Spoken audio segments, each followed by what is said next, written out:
What is the Philadelphia Eagles schedule going to look like in 2025? What's going on, everybody? Aidan from Birds vs. Boys here. And tonight, we are going to try to flawlessly predict the Eagles schedule as they start their reign as defending Super Bowl champions. Now, with this process, we've been given a few of the puzzle pieces that makes this more like a Sudoku puzzle. There have been some schedule official releases, so we know some of the Eagles games already, and we're going to try to fill in the rest. So before we start, I'll go over those, and then we'll get into it. I've done the schedule. I've written it out by hand. I probably won't go week by week, but I'll just go through the process of how I place certain teams where and how we got from week 1 to week 18. Before we fully get into it, appreciate everybody's support over the draft season. We are now into schedule season, and we'll be reacting live to the schedule when the official version comes out, and we'll see just how close we got with the version that we are predicting tonight. And then before I predict the schedule, one more thing. This isn't housekeeping. This is just a genuine reaction. This schedule is brutal. Like, if you thought 2023 was bad, and we talked about a gauntlet per se that was in the middle of the season when the schedule came out, there is no gauntlet. It's just the schedule. The entire thing is difficult. Look at the road games for the Eagles. The only teams that did not make the playoffs last year that they're going to play on the road are the Giants and the Cowboys within your division. Every non-divisional opponent that you're playing away made the playoffs. And oh yeah, your home games aren't much easier either. You've got the Lions, you've got the Rams, you've got plenty of other talented teams coming into the link. And it all starts September 4th, week 1, Thursday night opener. As we know, we've got the Cowboys. It's Birds vs. Boys to start the NFL season. I can't believe it. I cannot believe that that was the game that was chosen. I'm over the moon. I'm so thrilled from a podcast perspective that we're getting this moment in the spotlight, Eagles, Cowboys. Now, the other games that we know, week 16, they're going to be on the road against the Washington Commanders. It's a Saturday. It's a double header. They're going to be on Fox on Saturday. It's part of a Saturday, huge day of football with the college football playoff as well. So we know week 16, they'll be on the road at Washington. Week 10, Monday Night Football at the Green Bay Packers at Lambeau Field. My plan for that game, run the tush push 100 times. Don't care. Just keep running it, running up on them. Who cares? But that is another interesting one because it was released early. That's the only Monday Night Football game that we've gotten thus far, and it's week 10, Eagles at Packers. And then the last game that we know, Black Friday. This is a new thing with Amazon Prime hosting football games. It started 2 years ago. This will be the third time that they are doing it. The Eagles will be at home against the Chicago Bears Black Friday, the day after Thanksgiving. That is week 13. For the Eagles, it'll be Friday, 11/28. So those are the games that we know. We know week 1, we know week 10, we know week 13, we know week 16. Let's get into the rest. Prediction time. I'll start early in week 2. It's safe to assume that the Eagles might be on the road that week after starting at home. Happens often, happened the last time that they won the Super Bowl. What we also know from the Eagles last year, when they played in Brazil, week 1 in the international game, even though that was considered a home game, they went right back home and played a home game there to cut down on travel. Very reasonable, very logistical. This year, 2 teams that the Eagles have on their schedule are playing the Brazil game in week 1. The Kansas City Chiefs and the Los Angeles Chargers. If they follow the same script and same pattern logistically as last year, you'd expect one of those teams to play on Monday Night Football like the Eagles did a year ago so that they could get extra rest returning home from a large travel thing from Brazil. So, Monday Night Football, first Monday Night Football game of the year. They are trying to make Monday Night Football a spectacle. The week after, week 3, that's when you get into your doubleheaders. What if they just do Super Bowl rematch right off the bat? We know Kansas City might get that extra rest day. We know they'll probably be at home. We know the Eagles have to go on the road at some point and play the Kansas City Chiefs. I could see that being week 2 with the Chiefs almost certainly getting a home game that week. So week 2, I went with the Kansas City Chiefs. And just another thing, as I kind of work through it, again, I'm not going to go week by week, but you'll see just some common themes and everything like that. And let's fill out the rest of September while we're at that.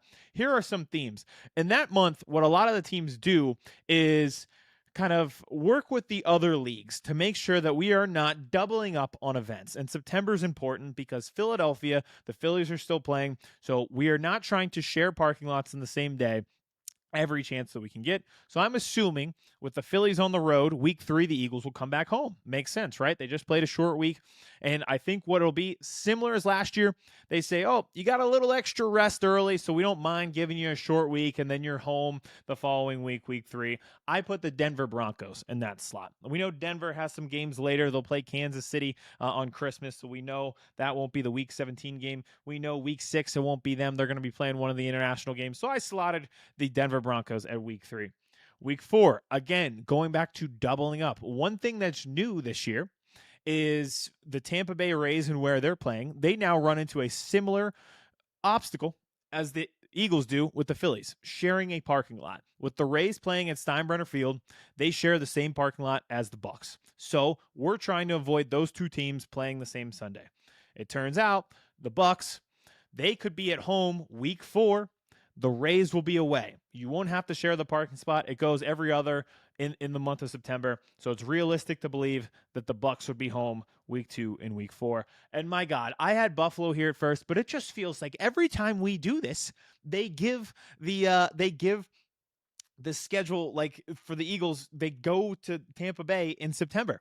They went last year in week 4. The year before that, they played Monday Night Football in week 3 in Tampa. The year after the last time we won, we played week 2 in Tampa in September. I put Buffalo there, and I hope it's Buffalo, a road game up in Buffalo early in September before it gets cold and before we're worrying about snow. But my goodness, it's hard to discount the fact that there are patterns in the NFL, especially with broadcasting and such, and there's patterns in terms of logistics, and they keep sending us down to Tampa in September, so I just went with that. Week 5, I'm assuming they're going to be back home, and I'll just quad this real quick and go over all of it. It's the only home game that I have for the Eagles in the month of October, but it's a big one. I slotted Detroit there. Now, going into the next few games, in week 6, I put the Giants. Reason being, I know probably if they're going home right there in week 5 that they're probably going to be on the road, but also I know the Jets are playing an international game. Since they share a stadium with the Giants and the Jets, it's safe to assume that the Giants have MetLife in week 6 if the Jets aren't going to be there. So if they get a home game, I put the Eagles playing there. Now, week 7, I had them on the road at Minnesota. Why? Well, Minnesota will be playing a double international feature, week 4 and week 5. With that, I'm assuming if they're going international twice in a row and staying in Europe for 2 weeks to play 2 games, their bye week almost certainly is going to be week 6. And then even after that, if one of those international games counts as a home game, it's still safe to assume that week 7, after their bye, they'll remain home. I have the Eagles slotted there. Week 8 is the bye week, so that finishes out the month of October, and that is the reason being I only have one home game in the month of October for the Philadelphia Eagles. Now, let's get into some other ones. This, if you would consider a gauntlet, is the gauntlet. It's Washington. Here I have Green Bay that we know week 10, back home against the Rams, and at Buffalo week 12. So if you consider it a gauntlet of a month, I think that would be the one, followed by Chicago, as we know. This was more just logistics. I was trying to slot things. If we know they play Washington late on the road in week 16, we know they played Dallas home early, so they played Dallas probably on the road late. I actually have Dallas in week 18 on the road, so we'll see them first week and last week. So it's safe to assume you're going to probably run into your home game against the Commanders first before that away game, since it's so late in week 16. I slotted that in week 9. It made a lot of sense. Week 11, we know that the Commanders will be on the road in Madrid, so we know in that stretch right there, there's probably either going to be a bye week. We know that they play the Eagles at home week 16, so it made sense to kind of bump them into the front half of the schedule. And it's good for the Eagles. They get back-to-back road games, and then they get the bye week, and then they can return home. And then, again, they'll go with Green Bay on the road. Since it's a short week, it's safe to assume if you're playing on the road on Monday Night Football and it's a short week, the following week you would have a home game. That's why I slotted the Rams in week 11. Week 12, Buffalo. I think that'll be a great game around the same time we played them the past 2 times. I think last time we played at Buffalo, it was the end of October. And the last time we played them at home, it was around Thanksgiving there in November. So it's around the same time frame for them. It makes a lot of sense coming off of the Rams game at home and then getting an away game before you. If you have a short week, then it's at home. It's safe to assume the game before is going to be an away game just to make it logistically safe for as much as the league cares about safety when it comes to these schedules. Now, because you're playing on a Friday and that's a short week, it creates a longer week on the back end. We have one West Coast trip to make, and that's to the Chargers in LA. With the 2 extra days, I could see the league sending the Eagles west and giving them maybe a mini bye to account for the fact that they are going coast to coast. So in week 14, I had the Chargers. And then with that being, again, if you're playing on the West Coast and you're going across country, it makes sense for them to give you a home game the following week. Who do we have left?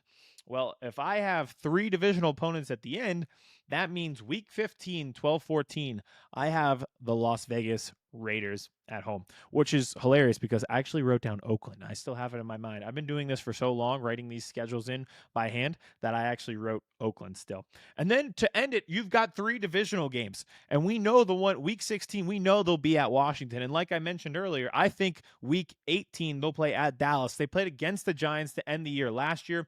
So I think they kind of rotate that through your divisional opponent who you play in that last week. We know it'll be in a divisional opponent.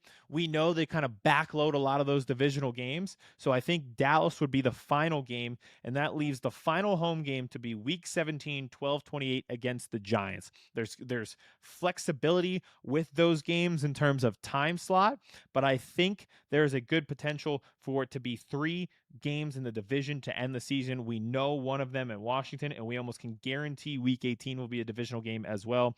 And I slotted that New York Giants game right in between those to give you a 3-peat. So there's a lot of primetime games here. We know for sure 4 of them already, right? But I think there's a possibility that you are against Kansas City in primetime on Monday Night Football.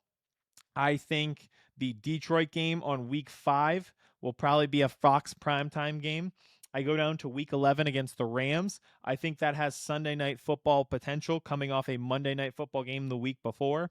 I think with Buffalo, since you're at Buffalo, they've changed the rules with the broadcast network, but it used to be if you're on the road to an AFC team, you're on the NFC network. So that would have been a Fox primetime game, but they've changed that recently, which makes it a little bit harder to predict. So again, a lot of these that we're predicting off of the hints that we know so far, those international games, like for instance, we know week 4, week 5, we can't play Minnesota. We know week 6, we can't play Denver. We know week 7, we can't play the Rams. So then you try to slot it in and you try to plug and play. We knew 4 games already, and then you work around that. So it was a lot of fun to put together.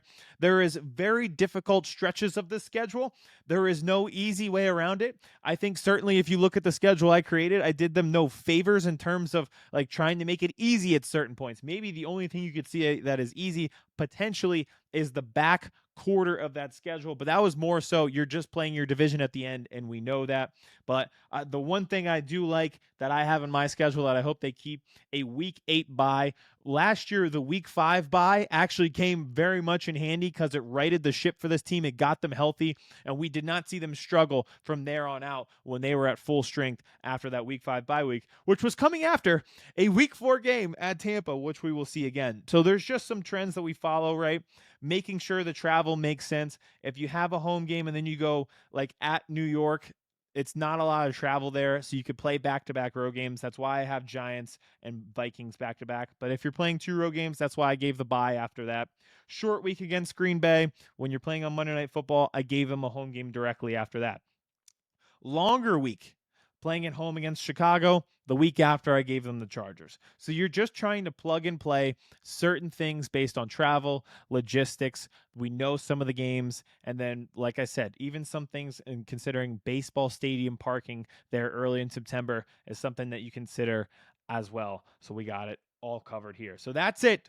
Week 1 to week 18. I cannot wait. The full schedule will be out Wednesday at 8, and we will be live for that game, or for all of those games, I should say, and react to see, 1, how close we got with our schedule, and 2, how do we feel the Eagles will venture against that schedule. So I appreciate everybody who tuned in, and we'll be back for the full version tomorrow. Appreciate it, and talk to you then. Chris Hansen here, and I'm going to need you all to take a seat right over there and check out Birds versus Boys. I think you're completely right here, and I hate it. Hey, idiots. Stop doing dumb things. I got 2 phones. Upset alert. Upset alert. I might go insane. I think you're already there. There's no hope. Hope is Dude, gone. If this was an AFC North podcast, we'd be done in 15 minutes. Bob Hope. I'm going to drink bleach. That is the team you promised me you were going to be this year! This is the Consciously Hopeful podcast. I'll be watching.